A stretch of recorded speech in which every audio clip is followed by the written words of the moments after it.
வாகனங்களில் கட்சி கொடி கட்ட அனுமதி இல்லை என உயர்நீதிமன்ற மதுரை கிளையிடம் போக்குவரத்து துறை பதில் மனு அளித்துள்ளது. இதுகுறித்த விரிவான தகவல்களை எமது செய்தியாளர் சந்திரனிடம் கேட்கலாம். வணக்கம் சந்திரன், உயர்நீதிமன்ற மதுரை கிளையிடம் போக்குவரத்து துறை அளித்துள்ள மனுவில் என்ன கூறப்பட்டுள்ளது? அது குறித்த விரிவான தகவல் என்ன பதிவு செய்யலாம்? வணக்கம்.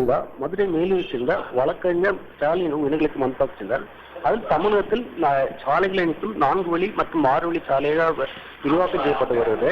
இந்த நிலையில் சாலைகளில் செல்லும் பொழுது கடுமையான விபத்துகள் அதிகமாக நேருகிறது. எனவே சாலையில் ஹைமாஸ் விளக்குகள் அமைக்க வேண்டும். அது மட்டுமல்லாமல் வாகனங்களில் இயக்கப்படும் LED வாகனங்கள் வைத்து இயக்குவதால் எதிர்வரும் வாகனங்களுக்கு தெரியாமல் கண்கூசி ஏற்படும் விபத்து ஏற்படும் நிலையாக தெரிவிக்கின்றார்.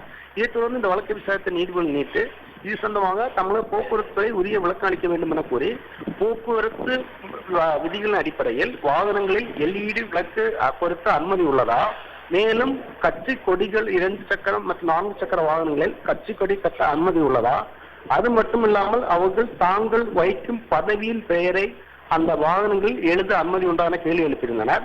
அதன் அடிப்படையில் போக்குவரத்து துறை சார்பில் உயர்நீதிமன்றத்திலே பதிமனு தாக்கல் செய்யப்பட்டது. அந்த மனுவில் 2 சக்கர மற்றும் 4 சக்கர வாகனங்களில் எந்த விதமான கொடிகளுக்கும் மோட்டார் வாகன சட்டத்தில் அனுமதி இல்லை. அதுபோல் எந்த விதமான பெயர் அவர்கள் வைக்கும் பதவியின் பெயரை வாகனங்களில் எழுத அனுமதி இல்லை என கூறப்பட்டுள்ளது.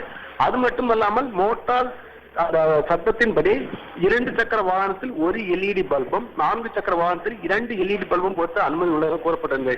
இதில் இந்த வழக்கின் தீர்ப்பை நீதிபதிகள் ஒத்திவைத்து உத்தரவுள்ளனர். சரிதா?